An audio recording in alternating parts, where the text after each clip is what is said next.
জুলাই সনদ বাস্তবায়নে নির্বাচনের দিন গণভোট চায় বিএনপি, এনসিপি, জামায়াত চায় আগে।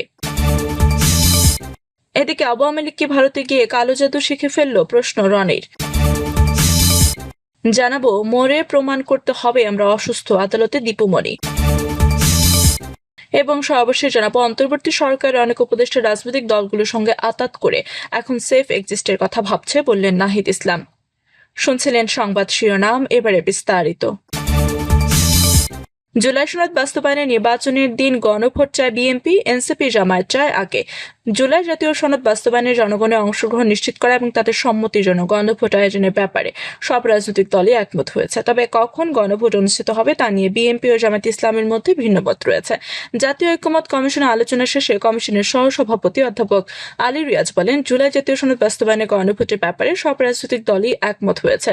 তবে বিএনপি ও এনসিপি বলছে আসন্ন জাতীয় সংসদ নির্বাচনের দিনই আলাদা ব্যালটের আয়োজন করতে। অন্যদিকে জামায়াত ইসলামী বলছে, নির্বাচনের আগেই গণভোট হলে ভালো। এটি জাতীয় সনদ বাস্তবায়নের ব্যাপারে রাজনৈতিক দলগুলির প্রথম পদক্ষেপ। অন্যান্য বিষয়ে রাজনৈতিক দলগুলোর মধ্যে এভাবে ঐক্যমত প্রতিষ্ঠিত হবে বলে আশাবাদ ব্যক্ত করেন তিনি। আলী রিয়াজ বলেন, কমিশন সনদ বাস্তবায়নে সরকারের কাছে এক বা একাধিক সুপারিশ আগামী 10 অক্টোবরের মধ্যে দেব। তার আগে আগামী 8 অক্টোবর রাজনৈতিক দলগুলোর সঙ্গে আবারও বৈঠক অনুষ্ঠিত হবে। ফেব্রুয়ারি নির্বাচনের মাধ্যমে যে আইনসভা গঠিত হবে এবং সেই আইনসভা জুলাই জাতীয় সনদের ভিত্তিতে যেসব সংস্কার করবে তা যেন টেকসই হয়, সে ব্যাপারেও রাজনৈতিক দলগুলোর মধ্যে কার্যত ঐক্যমত রয়েছে বলে জানান তিনি।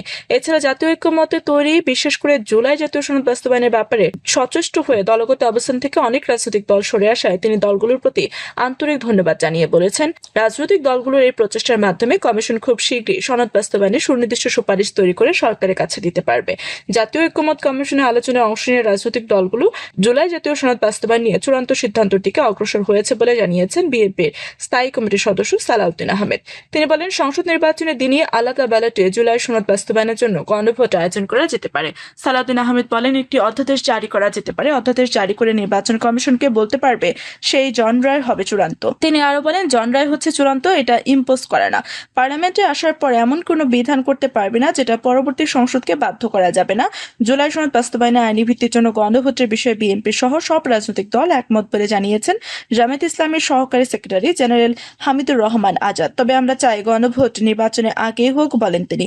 জামায়াত ইসলামী এই নেতা বলেন, আমরা মনে করি জাতীয় নির্বাচনে কোনো ধরনের সমস্যা সৃষ্টি না করে নভেম্বর অথবা ডিসেম্বরে গণভোট হতে পারে। নির্বাচনের তফসিল ঘোষণার আগেও হতে পারে।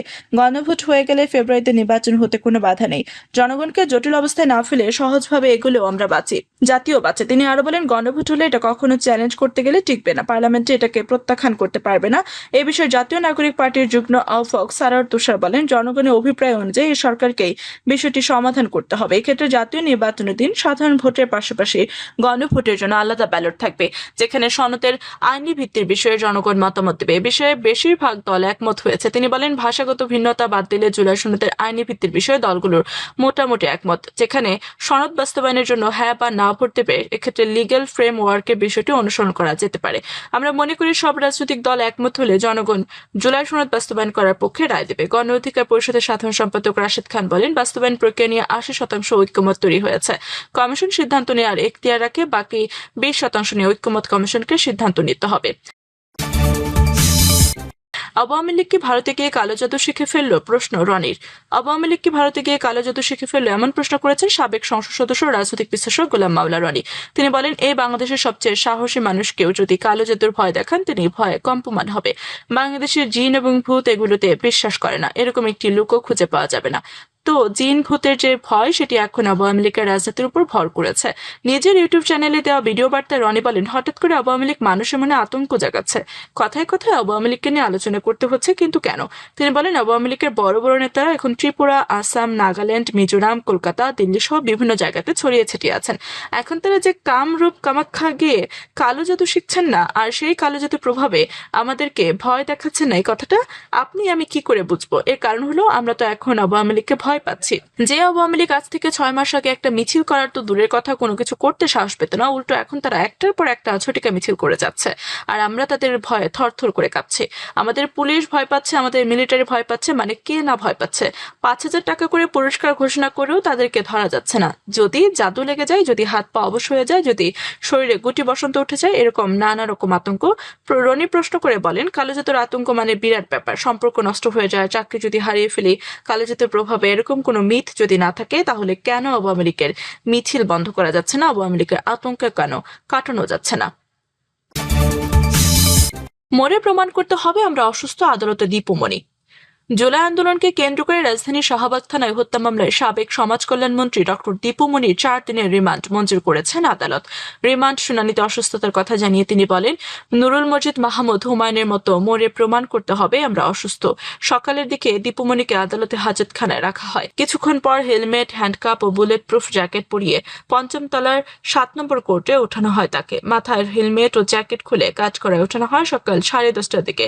বিচারক আসার পরই মামলার তদন্ত কর্মকর্তা শাহবাগ থানার উপপরিদর্শক মাইনুল খান পুলক আসামির 10 দিনের রিমান্ড চেয়ে আবেদন করে। রাষ্ট্রপক্ষের পাবলিক প্রসিকিউটর ওমর ফারুক ফারুকী রিমান্ডের পক্ষে শুনানি করেন। শুনানিতে তিনি বলেন, বিগত সরকারের মন্ত্রী ছিলেন আসামিরা। জুলাই আন্দোলনে ছাত্র জনতাকে হত্যার জন্য হাসিনা সরকারকে সরাসরি সহযোগিতা করেছেন। তাদের প্রত্যক্ষ মদতে এই ঘটনা সংঘটিত হয়েছে। সরকারকে তারা কি কি পরামর্শ দিয়েছেন, কেন হত্যাগুলো হয়েছে, এসব বিষয় জানার জন্য তারা 10 দিনের রিমান্ড চায়। আসামি পক্ষের আইনজীবী রিমান্ড বাতিল চেয়ে জামিন আবেদন করেন। শুনানিতে তিনি বলেন, দীপুমণি একজন নারী, জুলাই আন্দোলনের সময় তার দায়িত্ব ছিল সমাজ কল্যাণ মন্ত্রণালয়। এই মামলার সঙ্গে তার কোনো সংশ্লিষ্টতা নেই, শুধু হয়রানির উদ্দেশ্যে তাকে এসব মামলায় জড়ানো হয়েছে। ইতিপূর্বে তাকে কয়েকবার রিমান্ডে নেওয়া হয়। আমরা তার রিমান্ড বাতিল চেয়ে জামিন আবেদন করেছি। পরে দীপুমণি আদালতে অনুমতি নিয়ে বলেন, আমি অসুস্থ, কারাগারে চিকিৎসার পর্যাপ্ত ব্যবস্থা নিয়ে আমাকে হাসপাতালে নেওয়া হবে বলে আদালতে আনা হয়েছে। এখন 10 দিনের রিমান্ড চাওয়া হচ্ছে। আমাদের সাবেক মন্ত্রী নুরুল মজিদ মাহমুদ হুমায়ুন 4 বার হাসপাতালে ভর্তি হওয়ার পর মারা গেছেন। আমাদেরও কি মনে প্রমাণ করতে হবে যে আমরা অসুস্থ? সবশেষে তিনি আইনজীবীর সঙ্গে একান্তে কথা বলতে চান। বিচারক দীপুমণির আইনজীবীকে বলেন, এই বিষয়ে অনুমতি নেওয়ার জন্য নিয়মিত আদালতে আবেদন করবেন। পরে রাষ্ট্রপক্ষের পাবলিক প্রসিকিউটর ওমর ফারুক ফারুকী বলেন, দীপুমণির গলার জোর আওয়াজই প্রমাণ করে তিনি অসুস্থ নন। উভয় পক্ষের শুনানি নিয়ে বিচারক 4 দিনের রিমান্ড মঞ্জুর করে। মামলার অভিযোগ থেকে জানা গেছে, জুলাই আন্দোলন চলাকালে গত বছর 5 আগস্ট শাহবাগ থানায় চানখারপুল এলাকায় ছাত্র জনতার সঙ্গে আন্দোলনে অংশ নেন মোহাম্মদ মনির হোসেন। দুপুরে আসামিদের ছোড়া গুলিতে ঘটনাস্থলেই মারা যান তিনি। এই ঘটনায় নিহতের স্ত্রী রুজিনা আক্তার গত 14 মার্চ শাহবাগ থানায় মামলা করেন। এই মামলায় 351 জনকে জাহান্নামী ও 500 জনকে অজ্ঞাত আসামি করা হয়। অন্তর্বর্তী সরকারের অনেক উপদেষ্টা রাজনৈতিক দলগুলোর সঙ্গে আতাত করে এখন সেফ এক্সিস্টের কথা ভাবছে বললেন নাহিদ ইসলাম। অন্তর্বর্তী সরকারের অনেক উপদেষ্টা রাজনৈতিক দলগুলোর সঙ্গে আতাত করে এখন সেফ এক্সিস্টের কথা ভাবছে বলে মন্তব্য করেছেন জাতীয় নাগরিক পার্টির আহ্বায়ক নাহিদ ইসলাম। সম্প্রতি এখন টিভিকে দেওয়া সাক্ষাৎকারে সরকারের উপদেষ্টা পরিষদ নিয়ে বেশ কয়েকটি বিস্ফোরক মন্তব্য করেন এনসিপি নেতা নাহিদ।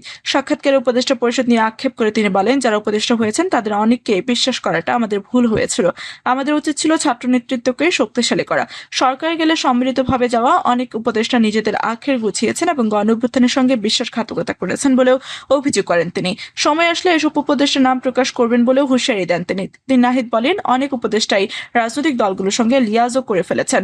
তারা নিজেদের সেফ এক্সিস্ট নিয়ে ভাবছে। তাদের মনে হয়েছে রাজনৈতিক দলগুলোর সমর্থন ছাড়া তারা ক্ষমতায় টিকে থাকতে পারবে না, সরকার পরিচালনা করতে পারবে না। আবার এটাও সত্য, রাজনৈতিক দলগুলো নানান বাধা দিয়েছে। ছাত্রনেতাদের উপদেষ্টার আসনে গ্রহণ করা উচিত হয়েছিল কিনা এমন প্রশ্নের জবাবে নাহিদ বলেন, অভ্যুত্থানের শক্তি সরকার না থাকলে এই সরকার 3 মাসও টিকত না।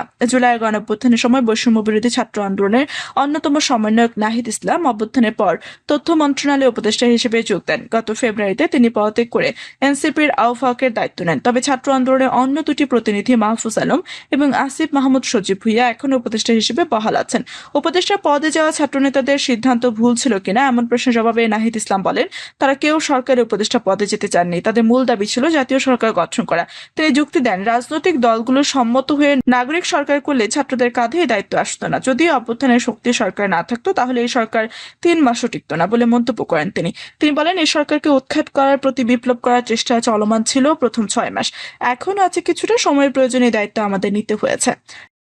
প্রিয় দর্শক, এই ছিল এখনকার মতো সর্বশেষ সংবাদ। আপনি সব সংবাদ পেতে চ্যানেলটি সাবস্ক্রাইব করে পাশে থাকা বেল বাটনটি ক্লিক করে রাখুন। ধন্যবাদ সবাইকে এতক্ষণ সাথে থাকার জন্য।